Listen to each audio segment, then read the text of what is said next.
শেষ। এই যে মেয়ে ছেলেরা বল তোমাকে ছাড়া বাঁচবো না, বাঁচিয়েন না, বেঁচে থাকে কি হবে আপনার?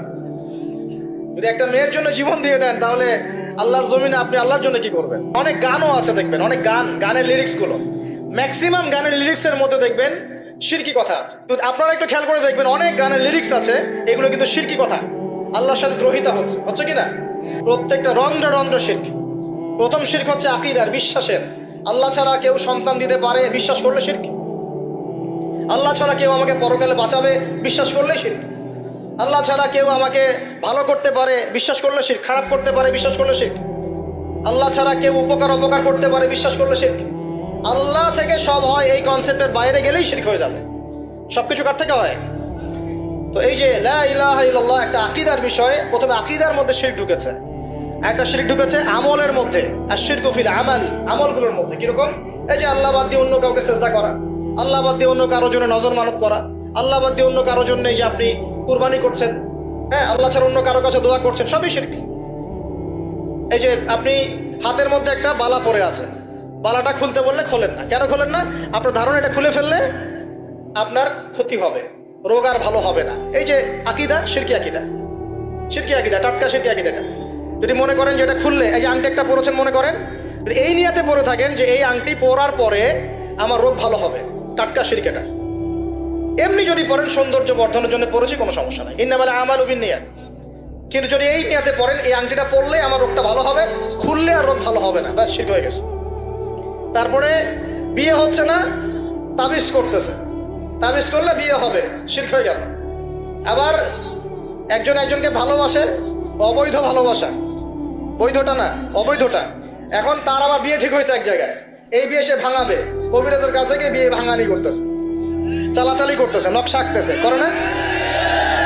স্বামী স্ত্রীর কথা শোনে না, স্ত্রী চলে গেছে কবিরাজের কাছে, গিয়ে বলছে আমার স্বামী আমার কথা শোনে না, তাবিজ করবো, তাবিজ দেন।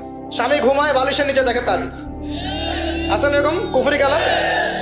সবই সে। কেউ জাদুবিদ্যার চর্চা করতেছে মানুষের, এবং বিশ্বাস করেন আমি একটা নিউজ দিই আপনাদেরকে, এখন বিশ্বের একটা অংশের মানুষ সত্যি সত্যি ব্ল্যাক ম্যাজিক বা কালো জাদু করে। ব্ল্যাক ম্যাজিক বা কালো জাদুর চর্চা হচ্ছে, আবার নতুন করে বিশ্বে কালো জাদুর চর্চা হচ্ছে, এবং এর সাথে কিন্তু জিউসরা সম্পৃক্ত আছে। কারা সম্পৃক্ত? ওই যে যারা প্যালেস্টাইন কেড়ে নিয়েছে ওরাও সম্পৃক্ত আছে। তো খেয়াল রাখতে হবে এগুলো থেকে বাঁচার জন্য কি করব? বাঁচার জন্য প্রতিদিন 5 ওয়াক্ত নামাজ, পবিত্র অবস্থায় থাকার চেষ্টা করা, সকাল সন্ধ্যার মাসনুন দোয়া কালামগুলো পড়বেন হিসনুল মুসলিম বই থেকে, আর এই যে আপনার কোরআন তেলাওয়াত, ডেইলি একটু করে কোরআন তেলাওয়াত করলে ইনশাল্লাহ এই ধরনের চোখ লাগা, বদনজর, জাদুটোনা সবকিছু পরাজিত হয়ে যাবে ইনশাআল্লাহ তাআলা। বহু মানুষ জিনের উপাসনা শুরু করেছে, হ্যাঁ, জিন তাবে করছে, জিনকে দিয়ে কাজ করাচ্ছে। এগুলো তো সায়েন্স বিশ্বাস করে না, করে? জিন জাতির অস্তিত্ব আছে কি নাই? ওমা খলাকতুল জিন্না ওয়াল ইনসা, আল্লাহ পাক বলছেন ওমা খলাকতুল জিন্না ওয়াল ইনসা, আমি জিন আর মানুষকে সৃষ্টি করেছি কি জন্য? ইল্লা লিয়াবুদুন, আমার ইবাদত করার জন্য। আমাদের সবার সাথে একটা করে শয়তান জিন আছে, আছে না নাই? আছে। বাথরুমে যান না, বাথরুমে যাওয়ার সময় কি দোয়া পড়েন? আল্লাহুম্মা ইন্নী আউযু বিকা মিনাল খুবসি ওয়াল খুবসি আর খাবাইস, মানে কি? খুবসি আর খাবাইস মানে কি? দুষ্ট নোংরা জিন শয়তান। তো সুলাইমান আলাইহিস সালামের যুগ থেকে জাদুবিদ্যার চর্চা চলে আসছে, এবং আমাদের নবী মুহাম্মদ সাল্লাল্লাহু আলাইহি ওয়াসাল্লামকেও কিন্তু জাদু করা হয়েছিল, জানেন এটা? আমাদের নবী সাল্লাল্লাহু আলাইহি ওয়াসাল্লামের মাথার চুল মোবারককে নিয়ে জাদু করেছিল এক ইহুদি মহিলা, ঠিক আছে? এই জাদুর অস্তিত্ব ছিল একটা কূপের নিচে।